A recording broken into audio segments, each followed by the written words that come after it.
Hello बच्चों, हम कर रहे हैं इलेक्ट्रोस्टैटिक्स एक्सरसाइज 2 सॉल्यूशंस। कल क्लास नहीं हो पाई थी, इसलिए एक्सरसाइज 2 के सॉल्यूशंस मैं खुद ही करा रहा हूँ सारे। तो आज लगभग 15-16 क्वेश्चंस करने का टारगेट है।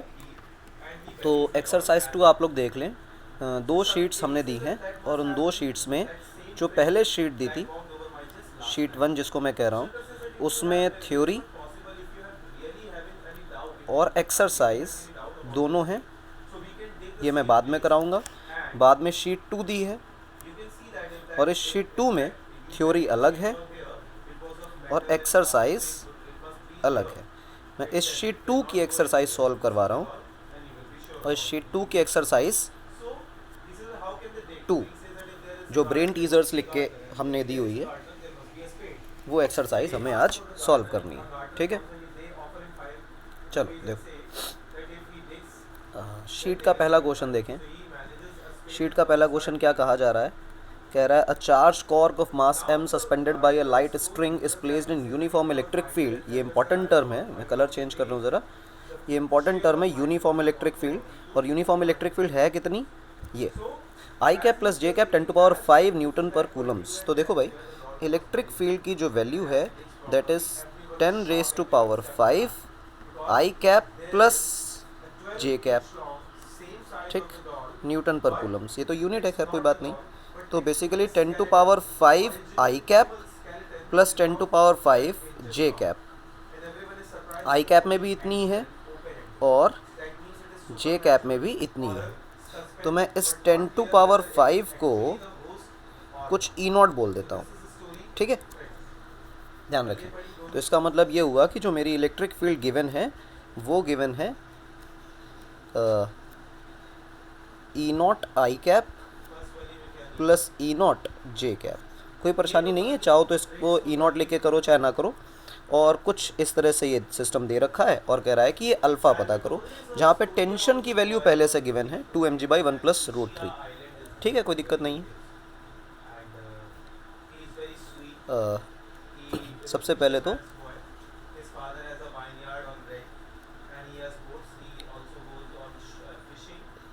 हम ये वर्टिकल लाइन है, ये रहा बॉल हमारा, ठीक, ये एंगल अल्फ़ा है। इस पर जो फोर्सेस लग रही हैं उन फोर्सेस को ज़रा रिप्रेजेंट कर लिया जाए। नीचे की तरफ mg लग रहा होगा और अलोंग द स्ट्रिंग टेंशन लग रही है। इलेक्ट्रिक फील्ड के दो कंपोनेंट्स हैं, कंपोनेंट करके चलना ही सही है क्योंकि फोर्सेस तो रिजॉल्व करनी ही पड़ेंगी।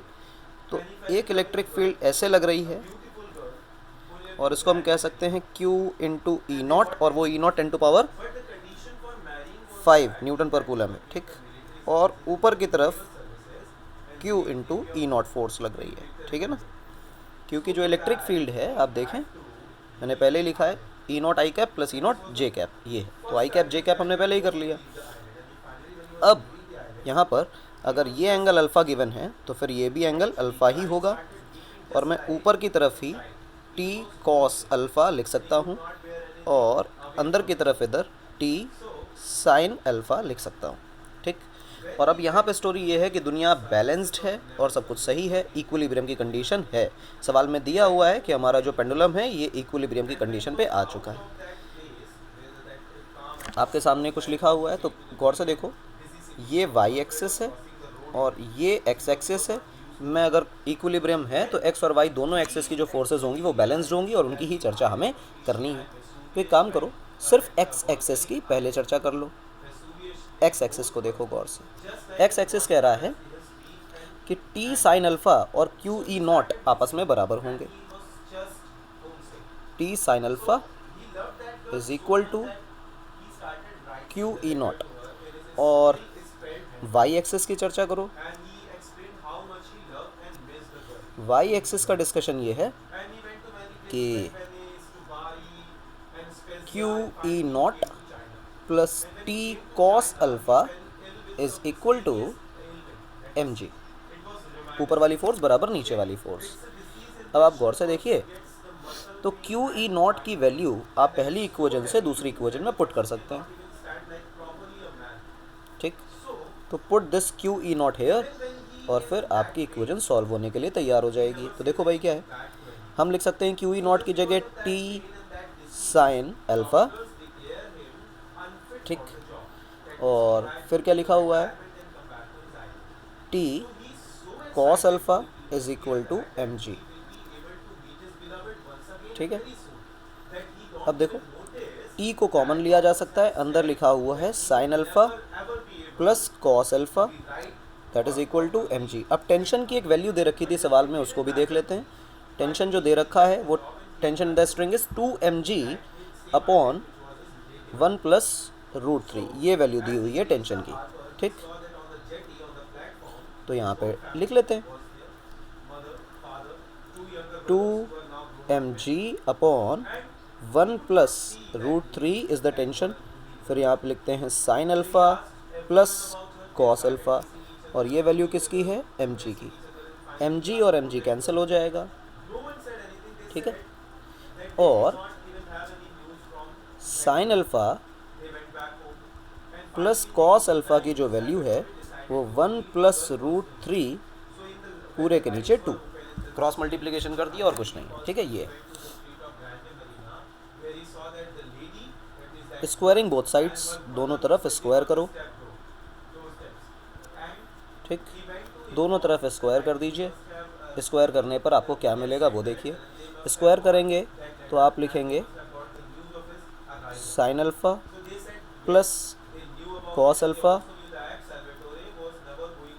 का होल स्क्वायर, और यहाँ पर जब आप लिखेंगे तो गौर से देखो 1/2 प्लस रूट 3/2, और इस पूरे का, और इसका क्या जैसे लिखा था वैसे भी लिख सकते हो, कोई दिक्कत नहीं है। मान लो हम वैसे ही लिख लेते हैं 1 प्लस रूट 3/2 का होल स्क्वायर, ऐसे लिखते हैं। लेफ्ट हैंड साइड पे देखो क्या आएगा, लेफ्ट हैंड साइड पे आएगा बेटा sine square alpha plus cos square alpha plus 2 sine alpha cos alpha, ठीक, A square plus B square plus 2ab that is equal to.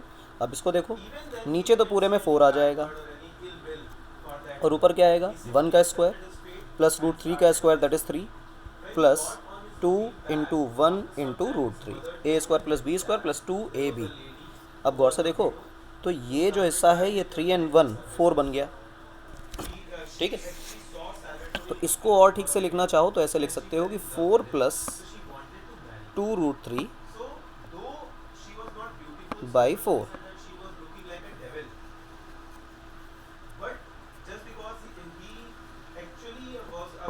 थोड़ा सा इसको करेक्ट कर लो जरा, गलत पेन चल गया इधर, ठीक। ये अब आओ देखो इसी पर कर देता हूँ पहले, तो उसके बाद नेक्स्ट पेज पर जाता हूँ क्योंकि पेज भर गया है।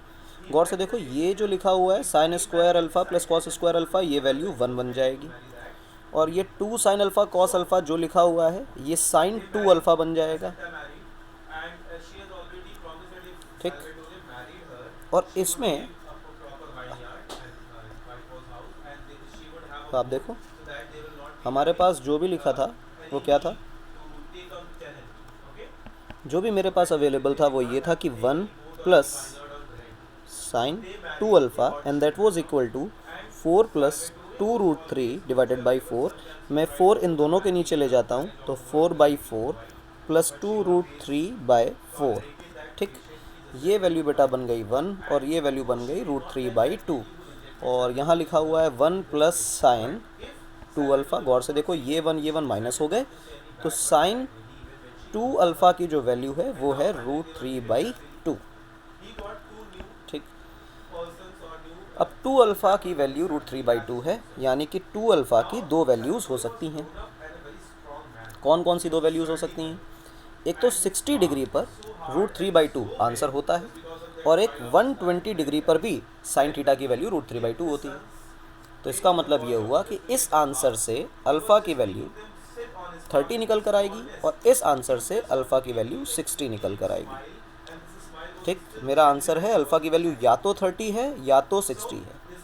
तो let's go to our question, और हम देखें तो मेरे पास जो आंसर्स हैं उनमें ए ऑप्शन 60 डिग्री मेरा आ रहा है और बी ऑप्शन 30 डिग्री मेरा आ रहा है, यानी कि A and B both are correct.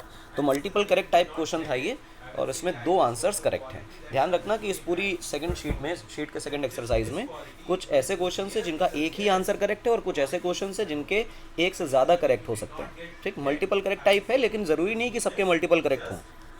I hope question clear है। अगले क्वेश्चन की तरफ आगे आते हैं। Question number 2। क्वेश्चन नंबर 2 क्या कह रहा है, देखो जरा, पहले पढ़ते हैं ठीक से। A charge particle having some mass is resting in equilibrium at height h above a center of a uniformly charged non-conducting horizontal ring of radius r. The force of gravity acts downwards. The equilibrium of the particle will be stable at, ये class में कराया question है, आप सबको याद होना चाहिए, अगर नहीं याद है तो प्रॉब्लम की बात है। एग्जैक्ट सेम क्वेश्चन जो स्टेबल अनस्टेबल का मैंने क्लास में कराया है।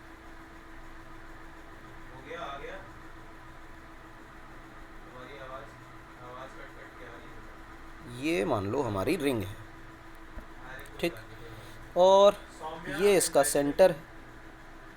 अब इस सेंटर से ऊपर चले जाते हैं और यहाँ पर कहीं मेरा पार्टिकल रखा है। याद करो इसका जो ग्राफ है वो ग्राफ कुछ ऐसे हुआ करता था, ठीक। किसी भी एक इलेक्ट्रिक फील्ड की वैल्यू के लिए 2 x की वैल्यूज़ हुआ करती हैं, ठीक, यहाँ भी और यहाँ भी। फिर हम लोगों ने किया था कि 2 जगह पर इक्विलिब्रियम मिल रहा है, एक ये x1 और एक ये x2। यहाँ से यहाँ तक की जो दूरी है इसको हम x1 बोल रहे हैं, यहाँ से यहाँ तक की जो दूरी है उसको हम x2 बोल रहे हैं। और हमने ये पाया था कि जो x2 है ये स्टेबल इक्विलिब्रियम है और जो x1 है वो अनस्टेबल इक्विलिब्रियम है, ठीक। ये क्लास इलस्ट्रेशन है, इसलिए इसको दोबारा डिटेल में नहीं बता रहे हैं। देखो कॉमन सेंस है कि जब ऊपर यहाँ जाओगे, चलो बता ही देते हैं, जिनका भी मिस हो गया वो देख लें। ऊपर यहाँ जाओगे तो जैसे ही इसके ऊपर जाओगे, जैसे ही x और बढ़ेगा, तो यानी बाद वाले पॉइंट से x और बढ़ेगा तो इलेक्ट्रिक फील्ड घट रही है, यानी कि ऊपर वाली फोर्स घट रही है, जबकि mg उतना ही है। तो जब आप ऊपर से ड्रॉप करेंगे तो ये नीचे की तरफ आएगा, जबकि आप नीचे वाली पोजीशन पे रहें और फिर आप ऊपर जाएँ तो जब आप यहाँ से x1 पोजीशन से आगे x में जाते हैं तो इलेक्ट्रिक फील्ड बढ़ती है, जबकि mg कॉन्स्टेंट रहता है, यानी कि पार्टिकल और दूर जाएगा। तो ये अनस्टेबल है और ये स्टेबल है।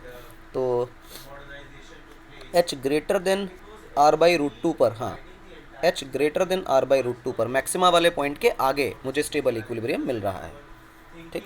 बी ऑप्शन करेक्ट है, ठीक है ना। अगले क्वेश्चन पे आइए, क्वेश्चन नंबर 3। देखो भाई क्या कह रहा है। The charge per unit length of the 4 quadrant of the ring is 2 lambda, -2 lambda, lambda and minus lambda. तो कोई इशू नहीं है, इसको थोड़ा सा बड़ा कर लेते हैं। अच्छा लग रहा है देखकर, हाँ। देखो गौर से, मेरा ऐसा अपना मानना है कि मैं इसको इस quarter ring, quarter ring, quarter ring और क्वार्टर रिंग में ही तोड़ूंगा, क्योंकि जो डिस्ट्रीब्यूशन ऑफ चार्ज दिया है वो इन क्वार्टर रिंग के हिसाब से ही दिया है। देखो ये पॉजिटिव चार्ज है और ये भी पॉजिटिव चार्ज है। 2 लैम्डा की इलेक्ट्रिक फील्ड जो होगी वो इधर की तरफ होगी 45 डिग्री पर, और लैम्डा की इलेक्ट्रिक फील्ड इधर होगी 45 डिग्री पर। लैम्डा वाले की इलेक्ट्रिक फील्ड क्वार्टर रिंग के लिए मुझे पता है √2 k λ/d होती है या r होती है। तो इस फील्ड को मैं E बोल दूं तो ये फील्ड 2E हो जाएगी अपने आप, सिर्फ पता है कि 2 लैम्डा है, डबल चार्ज डेंसिटी है, तो इलेक्ट्रिक फील्ड जस्ट डबल हो जाने वाली है। ये -2 लैम्डा अपनी तरफ इलेक्ट्रिक फील्ड क्रिएट करेगा एक्सेस से 45 डिग्रीज पर, और माइनस लैम्डा वाला अपनी तरफ क्रिएट करेगा 45 डिग्रीज पर। लैम्डा वाले ने E क्रिएट की थी तो ये लैम्डा भी सिमेट्री की है तो E ही रहेगा, और ये रहेगा 2E। तो गौर से देखें, आपका जो सेंटर पॉइंट है उस सेंटर पॉइंट से एक तो इलेक्ट्रिक फील्ड इधर की तरफ आ रही है और वो 2E - E है ना।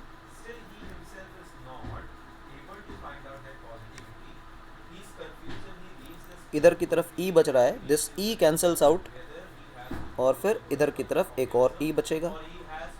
सिमेट्री ये कहती है कि ये 45 डिग्रीज है, तो कॉमन सेंस है कि ऊपर की तरफ E sin 45, नीचे की तरफ E sin 45, जो कंपोनेंट्स बनेंगे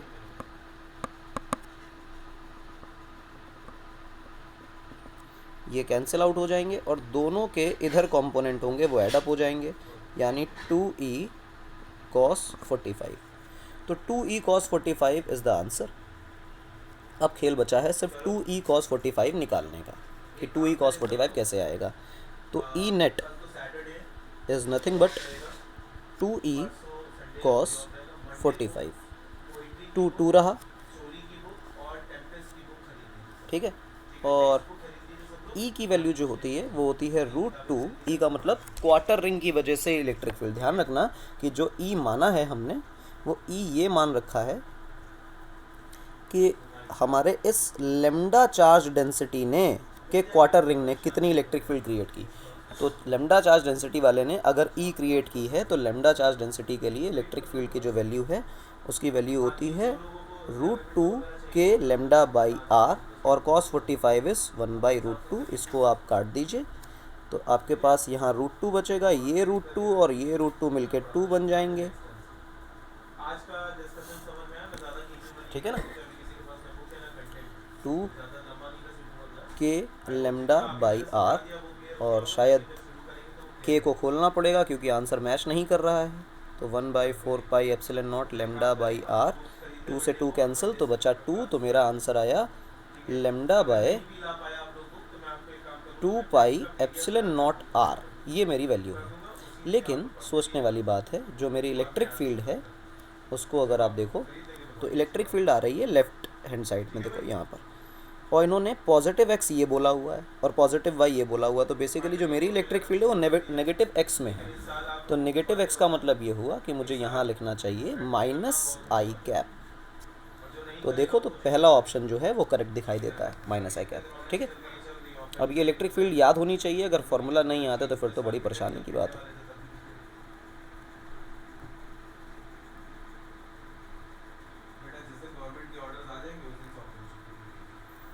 देखें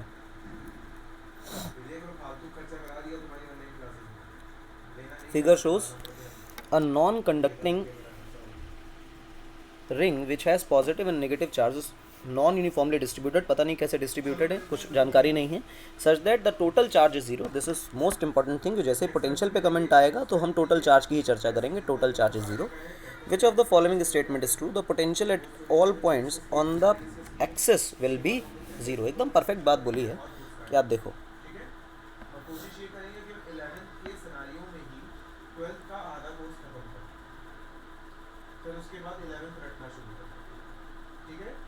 ये मेरी रिंग है, ठीक। ये रिंग की एक्सिस है। अब यहाँ पर कोई पॉइंट ले लो P और ये दूरी है x। मैं किसी भी एलिमेंट से इस P को मिलाता हूँ, किसी भी एलिमेंट से मिलाता हूँ, तो ये जो दूरी है ये बराबर ही रहने वाली है, क्योंकि अल्टीमेटली ये बन तो कोण रहा है, और जब भी कोण बनेगा तो ये जो स्लांट हाइट है ये तो बराबर रहेगी, ठीक है ना। क्योंकि स्लांट हाइट बराबर रहने वाली है तो ये दूरी अगर स्मॉल आर है तो ये हमेशा स्मॉल आर रहेगी। अब मुझे ये पता है कि हर एक चार्ज एलिमेंट की जो सेपरेशन है मेरे P पॉइंट से वो बराबर है। तो इस रिंग को छोटे छोटे dq में तोड़ा जा सकता है और सबके सब पॉइंट चार्ज की तरह बिहेव करेंगे। तो किसी भी पॉइंट चार्ज की तरह से, किसी भी पॉइंट चार्ज का जो पोटेंशियल होता है उसका फॉर्मूला होता है k/dq/r। ये पोटेंशियल का फॉर्मूला है। अब गौर से देखो, अगर सारे चार्जेस का r बराबर है, हमारे पॉइंट से दूरी बराबर है, तो जो v टोटल होगा वो basically k/r integration of dq होगा, ठीक। क्योंकि r कांस्टेंट है, r बराबर है, हर एक एलिमेंट की r जो दूरी है वो बराबर है। और dq का मतलब ये इंटीग्रेशन का मतलब q टोटल, और q टोटल जो दे रखा है सवाल में वो 0 दे रखा है। तो गौर से देखो, q टोटल इज़ 0, यानी कि पोटेंशियल इज़ 0। पोटेंशियल 0, पोटेंशियल 0 का मतलब एक्सिस के किसी भी पॉइंट पर पोटेंशियल 0 रहेगा, यानी ए ऑप्शन करेक्ट हो जाता है। ए ऑप्शन करेक्ट हो जाता है। बी, सी और डी आप खुद चेक करें सही है या नहीं है। आंसर ये है कि बी, सी और डी तीनों ही सही नहीं निकलेंगे। शीट मेरी देखी हुई है, लेकिन एक बार फिर से चेक करें, अच्छा लगेगा, ठीक। आओ देखो क्या कह रहा है। सर्कुलर रिंग है, उसके ऊपर चार्ज है, यूनिफॉर्मली डिस्ट्रीब्यूटेड है, पॉजिटिव चार्ज है, electric field E and the potential V varies with the distance R। देखो भाई, हमारे पास जब यूनिफॉर्मली डिस्ट्रीब्यूटेड चार्ज की रिंग हुआ करती है,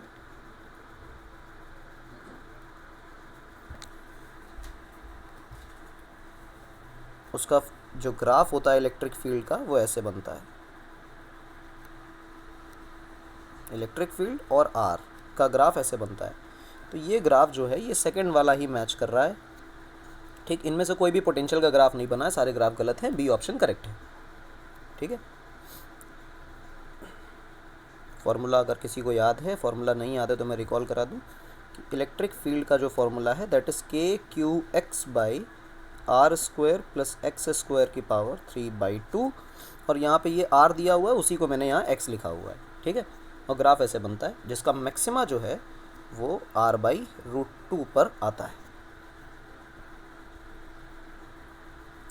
ये सवाल अच्छा है, आओ करें। देखो, एक तो यूनिफॉर्मली चार्ज्ड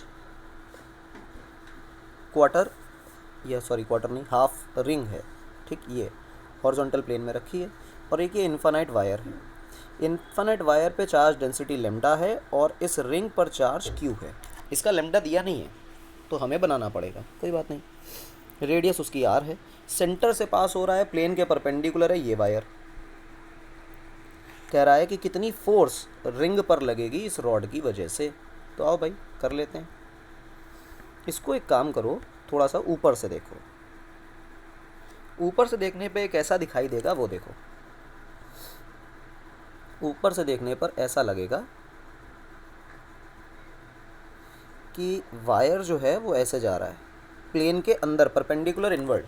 ठीक है ना, इनफाइनाइट वायर है वो परपेंडिकुलर इनवर्ड प्लेन के अंदर जा रहा है, और जो सेमी सर्कुलर रिंग है वो ऐसे है,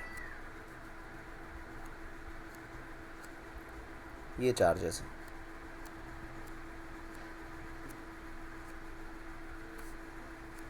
ठीक, और ये रेडियस जो है रिंग की वो आर है।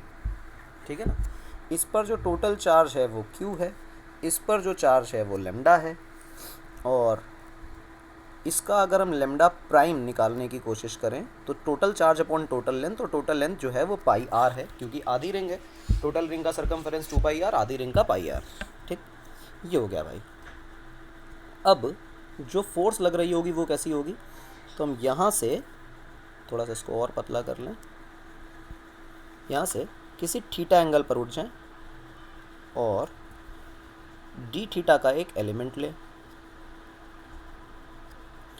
ये जो लेंथ है ये आर डी थीटा है, और इस पर जो डी क्यू चार्ज होगा वो lambda prime into R D theta होगा, जिसकी value Q by pi R into R D theta है। आर से आर कैंसिल हो गया, तो जो डी क्यू की वैल्यू है वो बन के आ गई Q by pi into D theta. ठीक, जो फोर्स लग रही है अगर तुम उसको देखो, जो इन्फानाइट वायर होता है उस इन्फानाइट वायर से डी डिस्टेंस की पे अगर हम चले जाएं तो इन्फानाइट वायर पे जो इलेक्ट्रिक फील्ड है वो परपेंडिकुलर टू वायर ही होती है। ठीक है ना, हमेशा परपेंडिकुलर टू वायर ही इलेक्ट्रिक फील्ड होती है, और ऐसे सर्कल के केस बनते हैं इसके। ठीक, ये तो जो इलेक्ट्रिक फील्ड है वो ऐसे होगी, ऐसे ई परपेंडिकुलर। ठीक है ना, इन्फानाइट वायर के केस में याद करो ई परपेंडिकुलर बचता था, ई पैरेलल नहीं होता था। अब ये इलेक्ट्रिक फील्ड की डायरेक्शन है, तो जहाँ इलेक्ट्रिक फील्ड वहीं पर उस चार्ज पर फोर्स, तो यही फोर्स की भी डायरेक्शन है। ठीक, इसको डी एफ क्यों लिख रहे हैं, क्योंकि जो फोर्स है वो बहुत छोटे एलिमेंट पर है तो उसको डी एफ लिख देते हैं। अब देखो गौर से, जो डी एफ है उस डी एफ की जो वैल्यू है, थोड़ा सा मोटा कर लें पेन को, डी एफ की वैल्यू जो होगी वो होगी electric field into D Q. ठीक, electric field into D Q. Electric field की वैल्यू क्या होती है याद करो तो, इलेक्ट्रिक फील्ड की वैल्यू होती है 2k lambda by D, D की जगह आर क्योंकि आर सेपरेशन पर है। ये इलेक्ट्रिक फील्ड है इन्फानाइट वायर की, और डी क्यू की वैल्यू अभी लिखी that is Q by pi into D theta, ये लिखी गई, ये डी एफ है। अब इसी एलिमेंट की कुछ खास बातें कर लेते हैं। ठीक, मैं ऐसा ही दोबारा इसका एक और डायग्राम बनाता हूँ ताकि फोर्स को अलग से समझाया जा सके। ये आर सेपरेशन है और यहाँ पर वायर जा रहा है lambda coulomb per metre density रखने वाला, ठीक, लैम्डा कूलम पर मीटर, ये चार्ज डेंसिटी है हमारे वायर की। अब देखो गौर से, जो इलेक्ट्रिक फील्ड यहाँ है तो फोर्स भी वहीं है, ये हमारी डी एफ, ये है एंगल थीटा। मैं यहाँ से एक ऐसे एंगल लाइन ड्रॉ करूँ, ये एंगल थीटा बोलूँ, तो गौर से देखो इधर क्या आएगा, डी एफ कॉस थीटा, ऊपर क्या आएगा, डी एफ साइन थीटा, ठीक। तो वाई एक्सेस में डी एफ साइन थीटा और एक्स एक्सेस में डी एफ कॉस थीटा। इसका मतलब अगर मैं यहाँ पर एफ एक्स लिखने जाऊँ तो मुझे लिखना चाहिए integration of D F cos theta. तो देखो डी एफ की क्या वैल्यू है, ऊपर से ले आओ, ऊपर से डी एफ की वैल्यू देखो, 2k lambda by are Q by pi D theta, लिख लेते हैं 2k lambda by are Q by pi, फिर ये वाला कॉस थीटा और फिर डी थीटा का इंटीग्रेशन। यहाँ पर 2k lambda by are Q by pi बाहर हो गया, और फिर इंटीग्रेशन बना बेटा कॉस थीटा डी थीटा का, और 0 से लेके पाई तक की लिमिट लगाएंगे क्योंकि क्वार्टर रिंग हाफ रिंग है, हाफ रिंग का मतलब 0 से पाई तक की लिमिट है।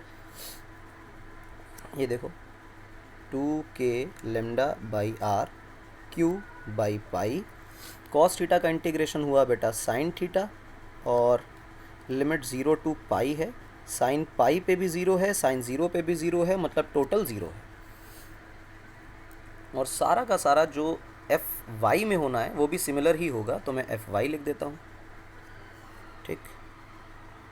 एफ वाई की value integration D F sine theta होने वाली है, तो डी एफ की वैल्यू फिर से चोरी करके लिख लेते हैं, ऊपर से जो हमने बनाई है डी एफ की वैल्यू देखो क्या बनी है, डी एफ की वैल्यू बनी है 2k lambda by are Q by pi, फिर यहाँ है बेटा साइन थीटा और फिर है डी थीटा, इसको कर दो इंटीग्रेट। और बुरी बात यह है कि 0 से पाई अभी भी लिमिट है, बिल्कुल सिमिलर इंटीग्रेशन है जैसे पहले हुआ था, क्यू बाई पाई।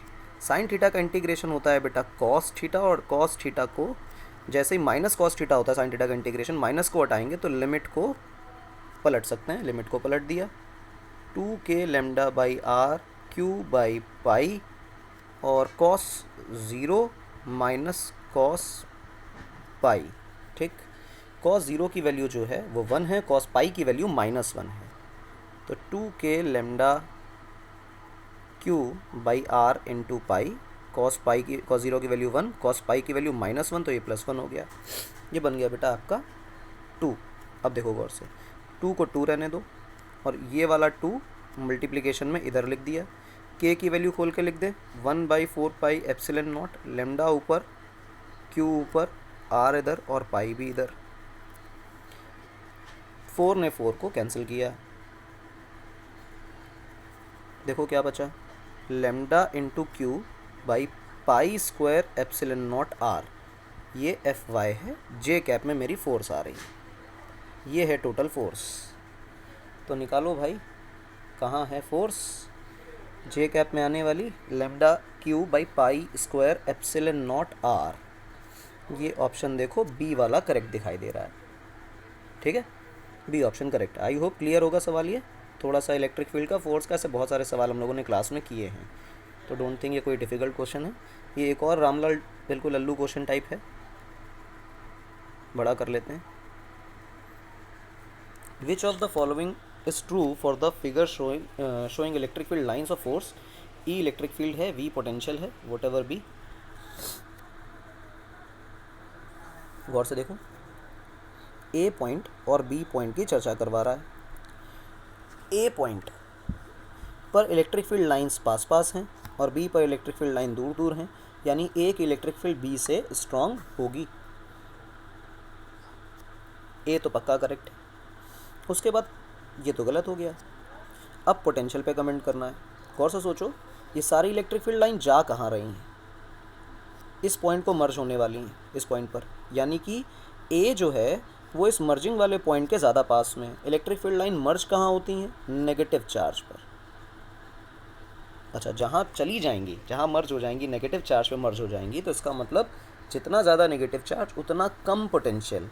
तो ए पर पोटेंशियल कम होगा क्योंकि चार्ज नेगेटिव है पास में, ये नेगेटिव चार्ज जोन है, और बी क्योंकि नेगेटिव चार्ज जोन से ज़्यादा दूरी पर है इसलिए उसका पोटेंशियल ज़्यादा होगा। तो potential of B must be greater than potential of A. तो A and D are the correct options. अगला सवाल देखें। An electric charge 10 to power minus 8 coulomb is placed at a point 472 meters.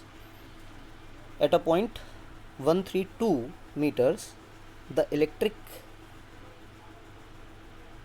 potential will be इतना, no component ये वो 8 number है। तो potential का डिस्कशन कर लें या फील्ड का डिस्कशन कर लें, कुछ भी करते हैं। चलो पोटेंशियल निकाल लेते हैं, जो पोटेंशियल निकलेगा अगर मैच नहीं करेगा तो डिफरेंशिएट करके इलेक्ट्रिक फील्ड निकल आएगी। आओ देखते हैं। चार्ज कितना है? चार्ज है 10 टू पावर माइनस 8 कूलम्स। देखो पोटेंशियल का फॉर्मूला होता है के क्यू बाई आर।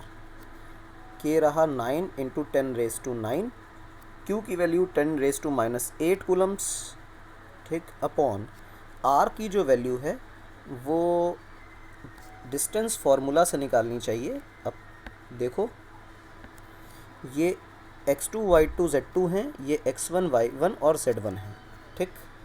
तो डिस्टेंस फार्मूला सबको याद है आई होप। मैंने छुपा लिया उसको, थोड़ा सा नीचे कर लूँ दिखाई देगा। 1 - 4 का whole square x2 - x1 plus 3 - 7 का होल स्क्वायर प्लस 2 - 2 का होल स्क्वायर, ये बचा, ठीक। आइए भाई अब करते हैं। 9 इंटू 10⁻⁹ इंटू 10⁻⁻8, नीचे की तरफ स्क्वायर रूट में 1 - 4 इस -3 स्क्वायर हो गया उसका 9, 3 - 7 इस -4 स्क्वायर हो गया उसका 16, 2 - 2 इस 0 देन 0। तो नीचे बच गया बेटा 25। अब देखो गौर से, ये और ये मिलकर के टोटल 10 ही बचाएंगे, और नीचे बच गया है बेटा 25 जिसकी वैल्यू हो गई है 5। तो ये बन गया बेटा आपका 9 इंटू 10 डिवाइडेड बाई 5, इससे इसको आप डिवाइड करिए, आया 18 वोल्ट्स। 18 वोल्ट का पोटेंशियल है उस पॉइंट पर। 18 वोल्ट के पोटेंशियल की बात कहीं की गई है? 18 वोल्ट के पोटेंशियल की बात पहले ही ऑप्शन में की गई है। तो आई होप पहला वाला सवाल तो बिल्कुल पहला ऑप्शन सही है, ठीक, ध्यान रखें पहला ऑप्शन करेक्ट है। तो फर्स्ट ऑप्शन पे टिक लगा दिया। और कह रहा है फील्ड का कोई कंपोनेंट वाई एक्सेस में नहीं होगा। देखो पॉइंट चार्ज है, और पॉइंट चार्ज की इलेक्ट्रिक फील्ड जो होती है स्फेरिकली सिमेट्रिक होती है, यानी 3D में फैलती है, चारों दिशाओं में फैलती है। तो अगर all 3 dimensions are filled up with the electric field तो वाई कंपोनेंट क्यों नहीं होगा? तो बी एक तो ऑप्शन ही कोई नहीं है। पोटेंशियल 1.8 वोल्ट नहीं, 18 निकाला हमने पहला, सही है। Field will be along Z axis, बिल्कुल नहीं, पॉइंट चार्ज है जेड वाई एक्स सब में होगी, ठीक। अगले सवाल पे आते हैं।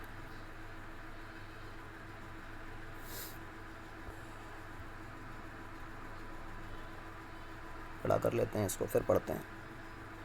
देखो 2 point charges Q and -Q/4 opposite charges हैं, are separated by distance x, कोई दिक्कत नहीं। Potential is 0 at a point on the axis which is at distance x/3 from the right side of the charge Q-4। अच्छा, तो चलो check कर लेते हैं। कह रहा है कि पोटेंशियल जो है वो 0 होगा राइट साइड में x/3 डिस्टेंस पर। आओ देखें, रेप्लिका बनाओ इसका और फिर सॉल्व करो। यहाँ पर Q है, किसी x सेपरेशन पे -Q/4 रखा है। यहाँ पर किसी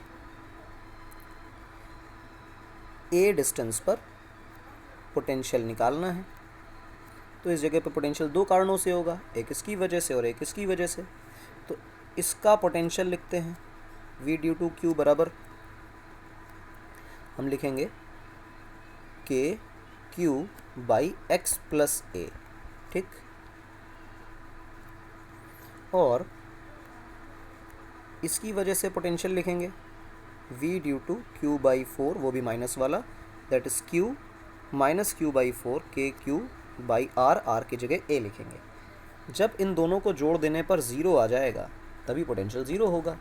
तो हम क्या कहें, K Q by X plus A, ठीक, plus K into minus Q by 4 1 by A, और ये जोड़ने के बाद ज़ीरो आना चाहिए, तभी तो ए की वैल्यू निकलेगी, तभी वेरीफाई होगा कि किस दूरी पर ऐसा हो रहा है।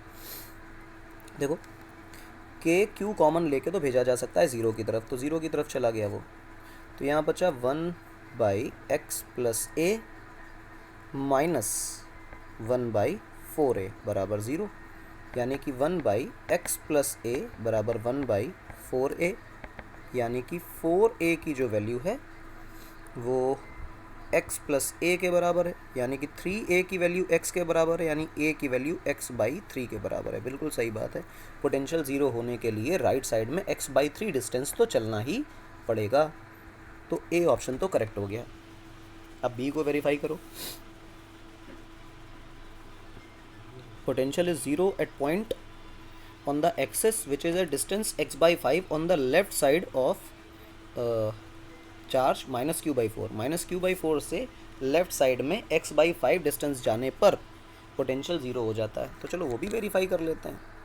पेज की थोड़ी कमी है तो जो सॉल्यूशन हमने किया है इसी को इरेज कर लेते हैं।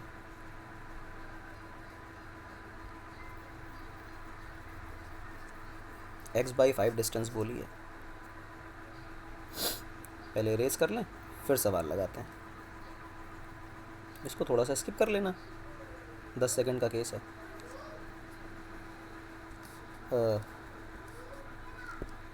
ये मेरे पास यहाँ पर Q चार्ज है और इससे X सेपरेशन पर मेरे पास माइनस क्यू बाई 4 चार्ज। यहाँ से हम किसी A सेपरेशन पर आएँ और कहें कि यहाँ पोटेंशियल जो है वो ज़ीरो हो गया, ठीक है, कोई दिक्कत नहीं। दो कारणों से पोटेंशियल होगा। सबसे पहली बात तो x माइनस ए डिस्टेंस ये बचेगी और वहाँ से वो a है, तो एक तो v ड्यू टू q होगा जिसकी वैल्यू होगी के Q by x minus A, और एक तो होगा v due to minus Q by 4, उसकी वैल्यू होगी minus K Q by 4 upon ए, ठीक। और इन दोनों को जोड़ने पर टोटल पोटेंशियल ज़ीरो आना चाहिए, तभी ए की वैल्यू पता चलेगी। तो हम कहते हैं K Q by x minus A minus K Q by 4a that is equal to zero. तो के क्यू तो ख़त्म ही हो गया, ठीक, ये तो ख़त्म ही हो गया, कॉमन लेके दूसरी तरफ भेज दो तो वो ज़ीरो की तरफ हो जाएंगे, ज़ीरो में चले जाएंगे तो कांस्टेंट वैल्यू से ख़त्म हो गई, हमें कोई मतलब नहीं उनका। 1 by x minus A that is equal to 1 by 4a, इससे पता चलता है कि 4a की वैल्यू x माइनस ए है, 5a की वैल्यू x है, तो a की वैल्यू x बाई 5 है। हाँ भाई सही है, हमने पोटेंशियल ज़ीरो करके निकाला, a की वैल्यू x बाई 5 निकली, यानी कि लेफ़्ट साइड में x बाई 5 डिस्टेंस आने पर पोटेंशियल ज़ीरो हो जाता है। बी भी करेक्ट। सी पर आइए। Electric field is zero eight a point on the axis which is at distance x on the right side of charge minus Q by 4। x distance पर ही electric field भी zero होने वाली है, इस बात को भी वेरीफाई करना है। आओ भाई वेरीफाई करें। वैसे तो ये सवाल तुम लोगों को आ ही जाना चाहिए था, पोटेंशियल भी करके दिखा दिया, इलेक्ट्रिक फील्ड भी करके दिखा देते हैं, नॉट एन इशू। मेरे पास यहाँ पर एक चार्ज रखा हुआ है दैट इज़ q, इससे x दूरी पर एक चार्ज रखा है माइनस क्यू बाई 4। फिर जब भी कभी ऐसा होता था कि चार्जेस ऑपोजिट नेचर के होते थे तो इलेक्ट्रिक फील्ड जब ज़ीरो होती थी, इक्विलिब्रियम जो मिलता था वो छोटे वाले की तरफ मिलता था, बाहर की ओर, ठीक। ये तो मान लो यहाँ पर इलेक्ट्रिक फील्ड ज़ीरो होनी है और इस दूरी को a बना लो, तो यहाँ पे दो इलेक्ट्रिक फील्ड्स हैं, एक तो है बड़े वाले की वजह say that is K Q by X plus ए का होल स्क्वायर, और एक है के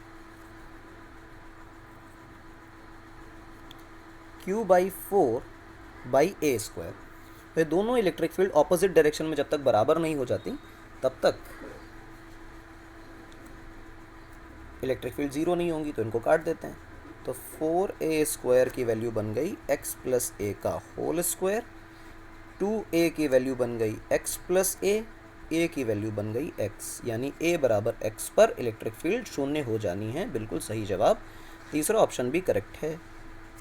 फोर्थ ऑप्शन कह रहा है there exist 2 points on the axis where electric field is zero. बिल्कुल नहीं, ये ऑप्शन बिल्कुल गलत है। हमने सिखाया हुआ है क्लास में कि जब भी कभी पॉइंट चार्जेस का खेल बनेगा तो जो इक्विलिब्रियम पोजीशन है वो सिर्फ एक ही पॉसिबल है, एक से ज़्यादा इक्विलिब्रियम नहीं मिलते हैं। तो A B C 3 answer correct थे, ये खुद से भी निकाले जा सकते थे। 10 नंबर क्वेश्चन पे आइए, क्या कह रहा है? कह रहा है 2 positively charged particles x and y are initial away from each other, मतलब बहुत दूर हैं। बहुत दूर का मतलब ये हुआ कि आपस में कोई इंटरेक्शन नहीं है। आपस में अगर कोई इंटरेक्शन नहीं है तो मतलब इनिशियल पोटेंशियल एनर्जी जो है वो ज़ीरो है। और फिर कह रहा है कि x begins to move with towards y with some initial velocity, let us से इनिशियल वेलोसिटी u है। The total momentum and energy of the system are, अब गौर से देखो, दोनों रेस्ट पर थे। अब ध्यान दो कि इफ़ y इज़ फिक्स्ड, अगर ऐसा है तो y पर हिंज फोर्सेस भी लग रही हैं, जिसकी वजह से net force on the system zero नहीं होगा, जिसकी वजह से जैसे देखो एक ये चार्ज है यहाँ पर, ये y है, और एक ये चार्ज है जो कि x है और ये इस तरफ मूव कर रहा है। अगर इसको फिक्स कर दिया, हिंज कर दिया, किसी तरह हिंज कर दिया, तो ये हिंज फोर्सेस भी इस पे काम कर रही हैं। इस x ने इस y पर फोर्स लगाया, इस y ने इस x पर फोर्स लगाया, ये टोटल फोर्स सिस्टम पर ज़ीरो हो गई। ज़ीरो होने के बाद भी ये हिंज फोर्सेस बच जाती हैं। अब हिंज फोर्स अगर बच गई तो इसका मतलब मोमेंटम जो है is not conserved but energy is conserved. ठीक, तो एनर्जी तो कंजर्व रहेगी, ध्यान रखें।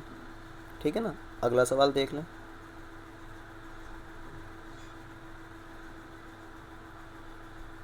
इस सवाल को यहाँ चलो देखो, शीट में थोड़ी सी एक ये प्रॉब्लम है कि इसमें ये नहीं लिखा है कि y जो है वो फिक्स है।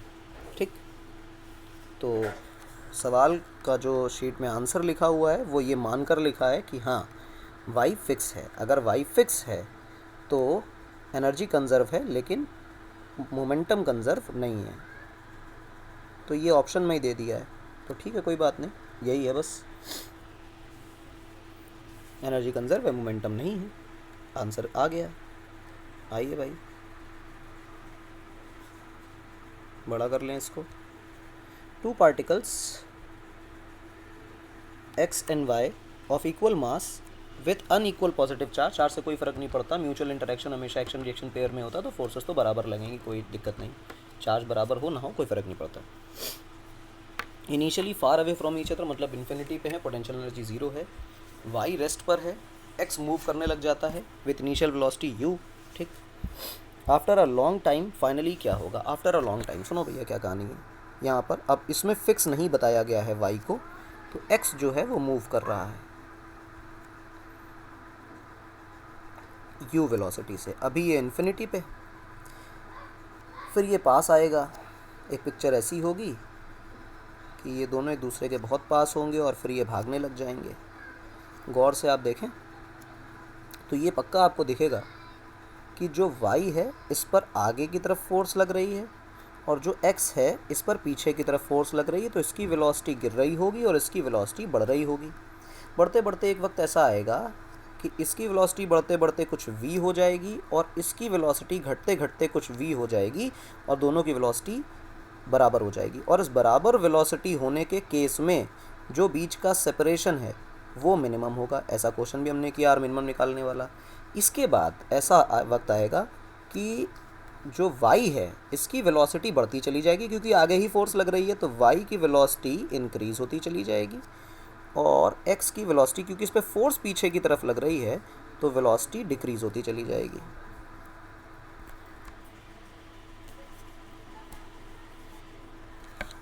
ठीक, वेलोसिटी डिक्रीज़ हो रही है, इसकी वेलोसिटी इंक्रीज़ हो रही है। After a long time y infinity पे होगा, x किसी पोजीशन पे होगा और एनर्जी कंजर्वेशन कहता है कि total energy must be constant.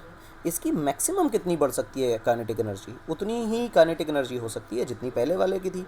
दोनों का मास m है, तो काइनेटिक एनर्जी इसकी हो जाएगी हाफ एम यू स्क्वायर, इसकी काइनेटिक हो जाएगी 0 और सिस्टम की पोटेंशियल एनर्जी है 0। यानी कि मास बराबर होने के केस में y भागने लग जाएगा u रफ्तार से और x जो है वो 0 रफ्तार पे आ जाएगा। अगर मासेस बराबर ना होते तो केस डिफरेंट होता। मास बराबर होने की वजह से ऐसा हुआ है कि काइनेटिक एनर्जी एग्जैक्टली एक्सचेंज हो गई। काइनेटिक एनर्जी एक्सचेंज होती हैं। फिलहाल वेलोसिटी की चर्चा है तो वेलोसिटी भी एग्जैक्टली एक्सचेंज हो गई क्योंकि मासेस बराबर हैं। अगर मास बराबर ना होते तो सीन अलग होता। क्या कह रहा है, x will stop, y will move great with the velocity u। हाँ ये सही है पहला वाला, ठीक है। तो 13 नंबर सवाल पे आ जाइए, फिर इसको भी बड़ा कर लें। क्या कह रहा है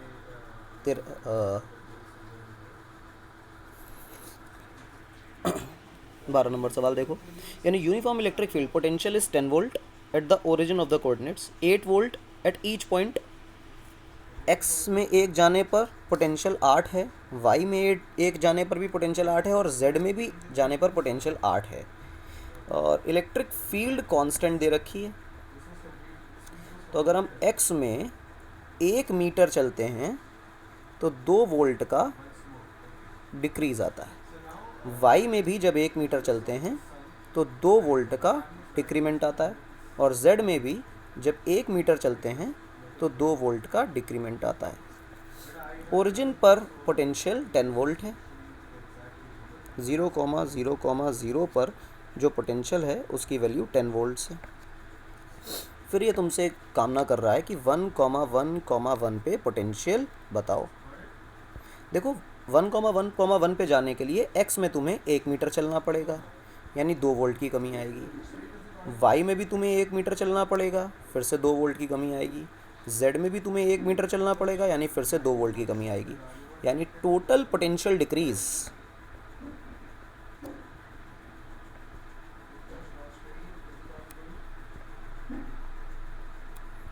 जो होगा वो 6 वोल्ट का होगा। ओरिजिन पर पोटेंशियल है 10 वोल्ट्स और डिक्रीज है 6 वोल्ट्स, तो पोटेंशियल एट 1,1,1 जो होगा वो होने वाला है 10 - 6 जो डिक्रीज है दैट इज़ 4 वोल्ट्स। ये आने वाला है। देखो भाई ऑप्शन है कि नहीं हमारे पास, 4 वोल्ट है, बी ऑप्शन करेक्ट है, 4 वोल्ट, ठीक है। अब 13 नंबर सवाल पे आते हैं।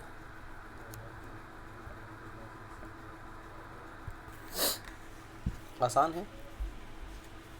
4 चार्जेस हैं, +1 microcoulomb, +2 microcoulomb, +3 microcoulomb and -6 microcoulomb are placed at one of each corner of the square of side 1 metre. The square lies in the XY plane with it centre at the origin. ठीक है, कोई दिक्कत नहीं है। तो एक square है, square बनाया जाए।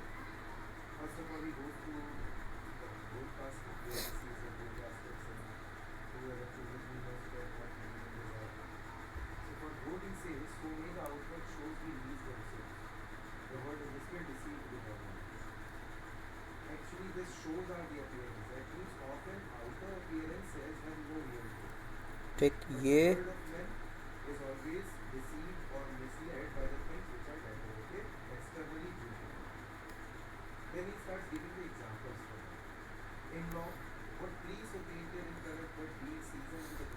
यहाँ पर है -6 माइक्रोकूलम्स, यहाँ पर है +1 माइक्रोकूलम, यहाँ पर है +2 माइक्रोकूलम, यहाँ पर है +3 माइक्रोकूलम्स और ये है पॉइंट O और यहाँ पे पूछ रहा है पोटेंशियल कितना होगा। अगर ये दूरी x है तो बेटा ये भी दूरी x है और ये भी दूरी x है और ये भी दूरी x है, सारे डिस्टेंसेस x ही हैं। अच्छा, अगर चार्जेस से दूरियां बराबर हों तो चार्ज पे ही डिपेंड करता है पोटेंशियल कितना होगा। तो मैं टोटल चार्ज निकाल लेता हूँ। अभी हम लोगों ने रिंग वाला केस किया था, 3, 2, 5, 1, 6 और -6, तो Q टोटल कितना हुआ 0, तो पोटेंशियल कितना हुआ 0। ठीक, 0 का कोई ऑप्शन है क्या, देख लें ज़रा।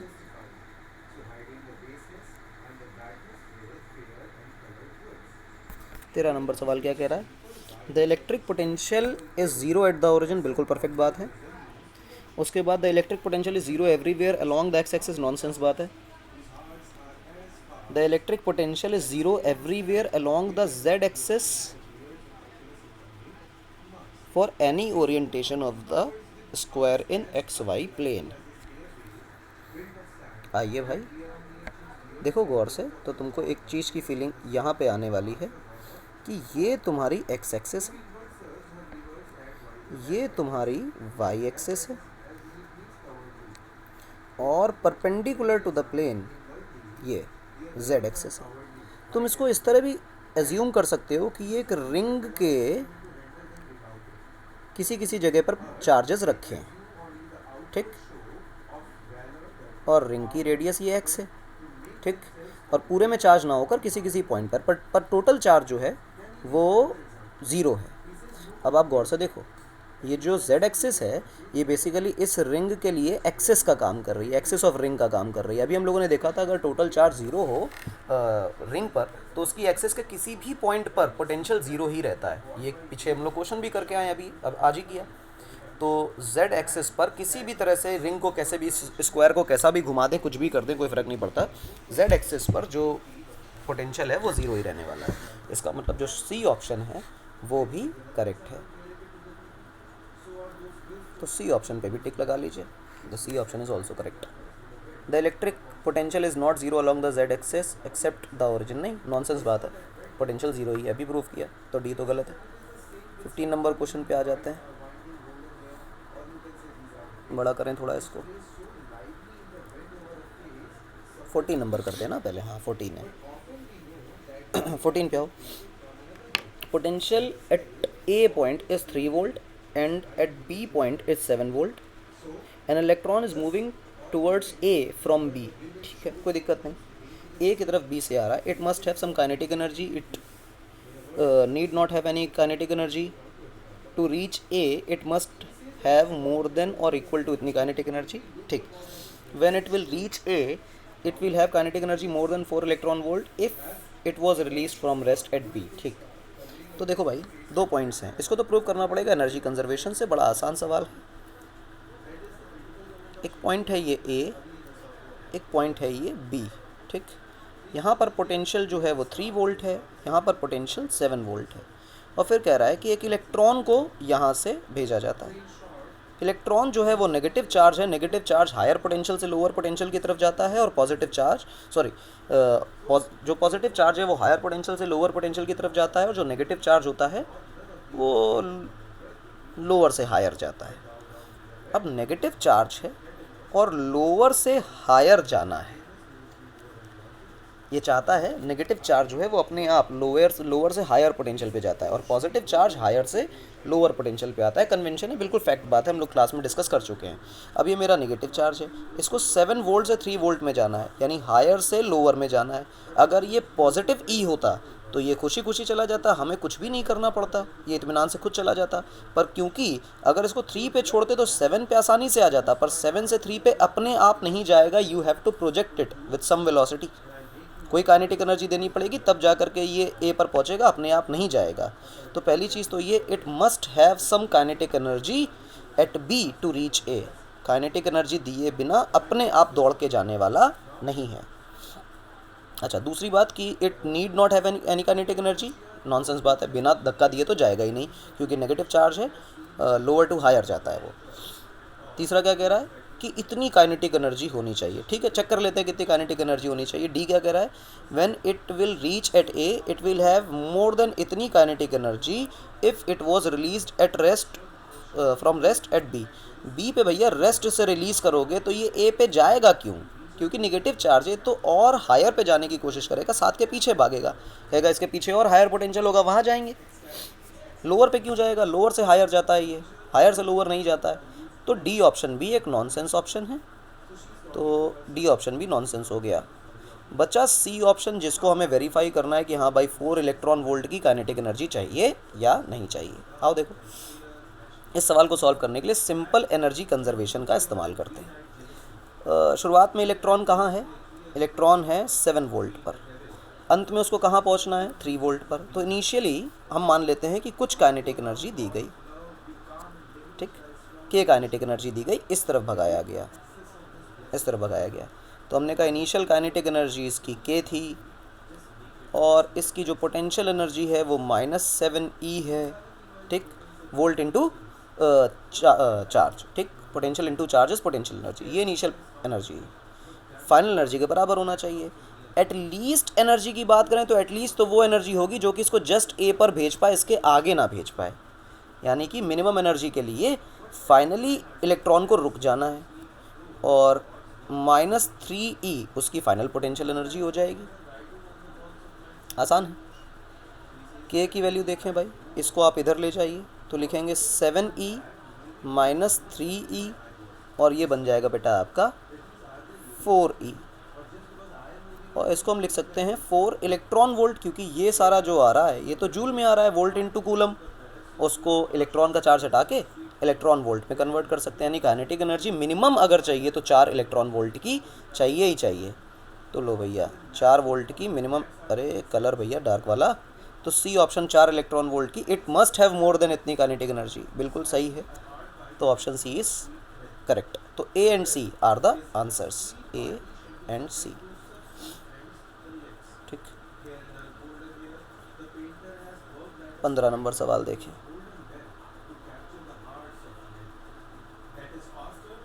पंद्रह नंबर सवाल क्या कहता है? A particle of charge 1 microcoulomb and mass 1 gram moving with velocity 4 meter per second is subjected to uniform electric field of magnitude 300 volt per meter for 10 second. Final speed cannot be. अब इसमें ये नहीं बताया है कि electric field की direction में भेजा है या इलेक्ट्रिक फील्ड से ऑपोजिट डायरेक्शन में भेजा है या किसी थीटा एंगल पे भेजा है, 90 डिग्री पे भेजा है, सब इन्होंने कुछ भी नहीं बताया है। जब इन्होंने ये सब नहीं बताया है तो हम इसके बारे में कोई चर्चा भी नहीं कर सकते। तो खैर सारी पॉसिबिलिटीज़ चेक कर लेते हैं। यूनिफॉर्म इलेक्ट्रिक फील्ड है और चार्ज भी कांस्टेंट ही होता है, तो भाई जो फोर्स का फॉर्मूला बनेगा वो बनेगा Q × E, और अगर इलेक्ट्रिक फील्ड कांस्टेंट दे रखी है तो फोर्स भी कैसी हो जाएगी बेटा आपकी? कांस्टेंट। फोर्स कांस्टेंट होने का एक मतलब ये है कि एक्सेलरेशन भी कैसा हो जाएगा? कांस्टेंट। और जैसे ही एक्सेलरेशन कांस्टेंट हो वैसे ही आपके दिमाग में V = U + AT आता है। एक्सेलरेशन की बात करें तो Q × E/m is the acceleration, ठीक। ये वो वेलोसिटी है गेन और लॉस ड्यू टू एक्सेलरेशन, ऐसा लिख देना चाहिए।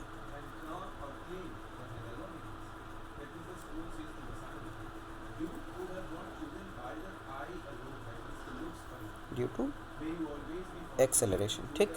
और ये वो इनिशियल वेलोसिटी है। अब देखो गौर से, अगर इलेक्ट्रिक फील्ड इस दिशा में है और पार्टिकल को भी इसी दिशा में फेंका गया तो उसकी वेलोसिटी लगातार बढ़ती रहेगी क्योंकि फोर्स उसी दिशा में लगेगी, पर ऑपोजिट डायरेक्शन में फेंका गया तो उसकी वेलोसिटी लगातार घटती रहेगी। अगर ऐसा टेढ़ा फेंका गया तो उसकी वाई एक्सिस की वेलोसिटी में चेंज नहीं आएगा, पर एक्स में चेंज आएगा। पर जो मैक्सिमम वेलोसिटी गेन हो सकती है वो इलेक्ट्रिक फील्ड की डायरेक्शन में भेज के हो सकती है, और जो मिनिमम वेलोसिटी हो सकती है या लॉस इन वेलोसिटी मैक्सिमम हो सकता है वो opposite to the electric field होने वाला है। इसका मतलब मुझे V मैक्सिमम जो मिलेगा, V मैक्स, वो वैल्यू होगी U + AT, और जो V मिनिमम मिलेगा वो मिलेगा U - AT। तो इस AT को निकालने बात बन जाएगी।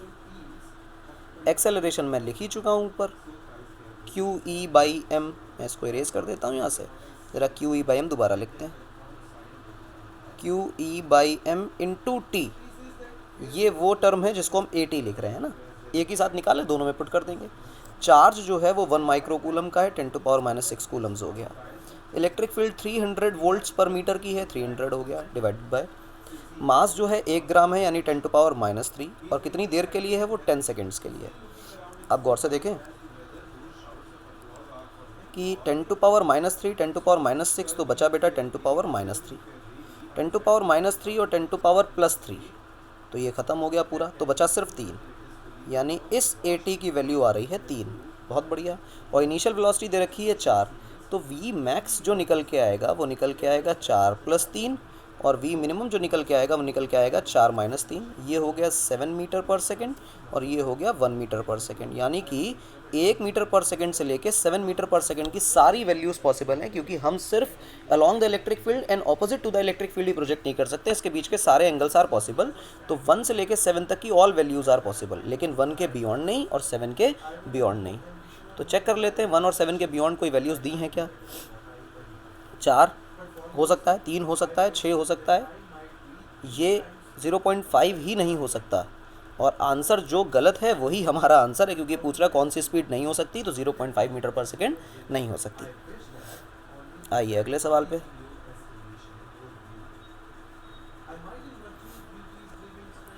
आ, 16 नंबर क्वेश्चन को देख लेते हैं। 16 नंबर सवाल कह रहा है a particle of mass m and charge q is thrown in a region where uniform gravitational field and electric field are present। ये वर्ड बहुत इंपॉर्टेंट है, यूनिफॉर्म ग्रेविटेशनल फील्ड और यूनिफॉर्म इलेक्ट्रिक फील्ड, ये दोनों को यूनिफॉर्म बोला है। तो जो ग्रेविटेशनल फील्ड होती है उसकी वैल्यू तो स्मॉल g ही होती है, और ई फील्ड जो है वो कांस्टेंट दे रखी है और जी भी कांस्टेंट दे रखा है, कोई दिक्कत नहीं भाई। Path of the particle is, तो सुनो भाई, पार्टिकल के ऊपर दो तरह की फोर्सेस लगेंगी, एक लगेगी ग्रेविटेशनल यानी कि mg और एक लगेगी बेटा QE। अब मैं इसको वेक्टर वेक्टर बना लूँ और जोड़ लूँ तो ये बन जाएगी बेटा F नेट, ये F नेट बन गई। इसी से अगर मैं निकालूँ एक्सेलरेशन, तो एक्सेलरेशन की वैल्यू बनेगी g plus QE by m। गौर से देखें सब कुछ कांस्टेंट है, तो ये पूरा का पूरा एक्सेलरेशन जो है वो कांस्टेंट निकल के आता है। और कांस्टेंट एक्सेलरेशन हमें दो तरह के पाथ दे सकता है, one is straight line and other is parabola. उसके अलावा कोई पाथ कांस्टेंट एक्सेलरेशन हमें नहीं देता है। अब इसने कहीं ऐसा नहीं बताया है कि पार्टिकल ऐसे जा रहा है वैसे जा रहा है, कोई स्पेसिफिक स्टोरी नहीं बताई है। It may be a straight line, may be a circle, may be a parabola, may be hyperbola, may be a parabola, may be a straight line. A and C are correct, हम class में भी कर चुके हैं।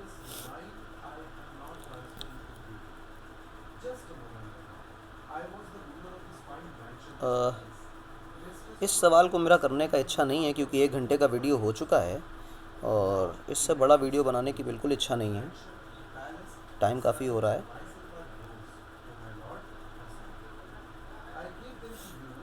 फिर भी कर लेते हैं, कोई दिक्कत नहीं है। हॉरिजॉन्टल इलेक्ट्रिक फील्ड है और वो इस दिशा में लग रही है, और इलेक्ट्रिक फील्ड की वैल्यू mg/q है, अलग से लिख लेते हैं। ठीक, मास m, तो उस पर चार्ज q है, कुछ लेंथ है रॉड की, मास m को इस थीटा एंगल से, इस पोजीशन से छोड़ दिया जाता है। Find the angular velocity of the rod when it passes through the bottom most position. Bottom most position से पास होगा तो इसकी क्या एंगुलर वेलोसिटी हो जाएगी। बेसिकली कर तो सर्कल रहा है, अगर हम वेलोसिटी ही निकाल लें तो v/r इज ओमेगा, तो v निकाल लेते हैं। बात ये है, एनर्जी कंजर्वेशन से बातें होंगी। देखें थोड़ा सा इसको बड़ा कर लें साइज़ को, फिर अच्छा डायग्राम बनाते हैं।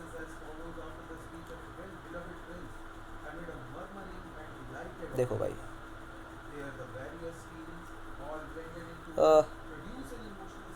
ज़रा इसको सीधी एक लाइन बनानी है, तो सीधी लाइन के लिए तो ये इस्तेमाल करते हैं।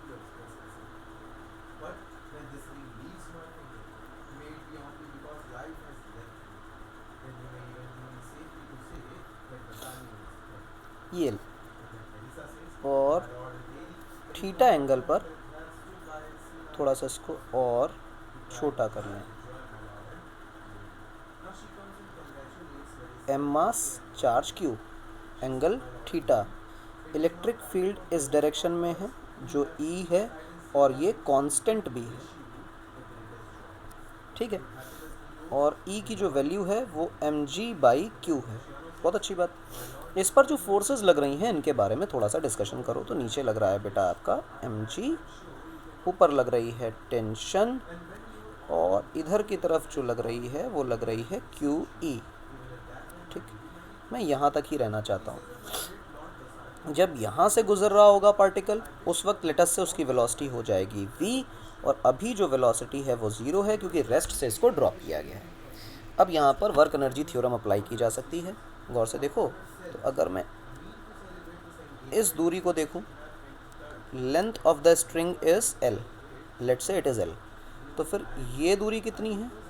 ये दूरी है l cos थीटा। तो फिर ये दूरी कितनी है? ये है l minus l cos theta. ठीक, तो ये दूरी कितनी है? ये है l sin theta.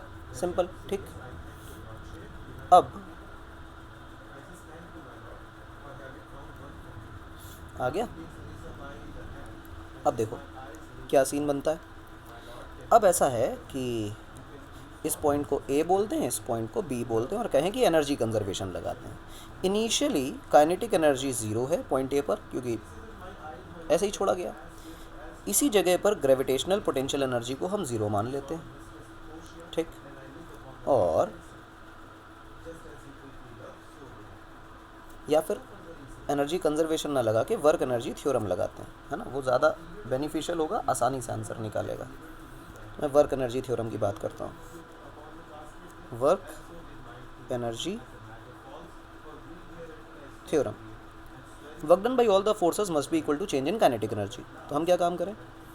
Work done by gravity plus work done by electrostatic plus work done by tension, ये 3 तरह की फोर्सेस का वर्क डन हो रहा है, और तो कोई फोर्स नहीं है। चेंज इन काइनेटिक एनर्जी ऐसा होगा। टेंशन का वर्क डन 0 होने वाला है, क्योंकि टेंशन जो है वो रेडियल है और डिस्प्लेसमेंट हमेशा टेंजेंशियल होता है, क्योंकि पेंडुलम है ये। ठीक, work done by gravity, gravity का वर्क डन देखो, पार्टिकल यहाँ है और B पर आ गया, basically L minus L cos theta downward चला और mg भी डाउनवर्ड लग रहा है, तो हम लिख सकते हैं m into G into L common 1 minus cos theta is the work done by gravity. Electrostatic को देखो, लेफ्ट साइड में इलेक्ट्रोस्टैटिक फोर्स लग रही है, और अगर इलेक्ट्रोस्टैटिक फोर्स लेफ्ट साइड में है तो लेफ्ट में डिस्प्लेसमेंट कितना हो रहा है? इतना, ये जो कि L साइन थीटा है। तो हमें लिखना चाहिए Q into E into L sine theta, that is equal to change in kinetic energy. Final kinetic energy जो है वो हाफ mv² हो जाएगी, और इनिशियली तो उसको रेस्ट से छोड़ा गया था, तो काइनेटिक तो 0 थी। अब ये थीटा और L की कोई वैल्यूज़ निकालनी चाहिए, क्योंकि L की वैल्यू नहीं आएगी तो बात नहीं बनेगी। अच्छा, L के टर्म में ही आंसर दे रहा है तो ठीक, L की चिंता नहीं है। थीटा अभी भी फंस रहा है, थीटा की वैल्यू 45 दी है, बहुत बढ़िया। आओ भाई, देखो थीटा की वैल्यू यहाँ पर 45 लिखी हुई है ये सवाल में। ठीक, तो 45 थीटा के साथ गेम खेलते हैं। आई होप ये हो बन गया आपका mg इंटू एल, ये बचा 1 minus cos 45 is 1/√2 plus q into E into L sine 45 is 1/√2, that is equal to half mv²। अब यहाँ से तुम्हें v अलग करके निकालना है, तो ये तो सिंपल कैलकुलेशन है, तुम भी कर सकते हो। अच्छा, e फंस रहा है और mg फंस रहा है, तो mg into L √2 minus 1/√2 plus q, या e की वैल्यू जो थी वो mg/q हुआ करती थी, याद करो। अभी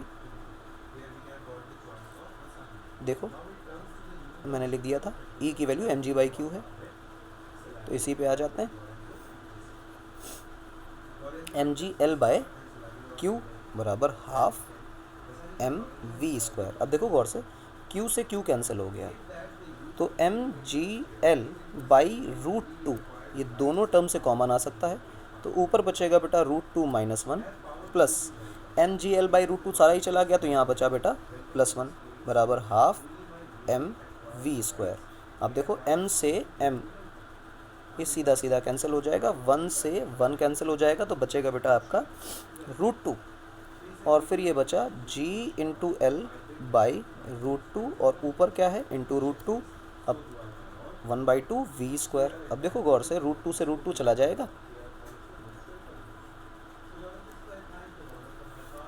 थोड़ा सा इसको कंडक्टिंग कर लें। हाँ, और फिर 2 को ऊपर भेज दीजिए, जो बच जाएगा बेटा आपका 2GL, और इसकी वैल्यू होगी v²। तो v की वैल्यू कितनी होगी, 2GL टाइप की वैल्यू बचती है। ठीक, ये आपके आंसर्स हैं। खेलते रहिए, कूदते रहिए, और इस वीडियो को ध्यान से देखो, सारे सॉल्यूशंस मिल जाएंगे। कैलकुलेशन एरर देख लेना, वैसे तो हुआ नहीं है कहीं, फिर भी कंसेप्चुअली सब कुछ सही है। और जहाँ तक मैंने क्वेश्चंस लगवाए हैं, कल एक और वीडियो अपलोड करेंगे जिसमें इसके आगे के 15-17 क्वेश्चंस होंगे।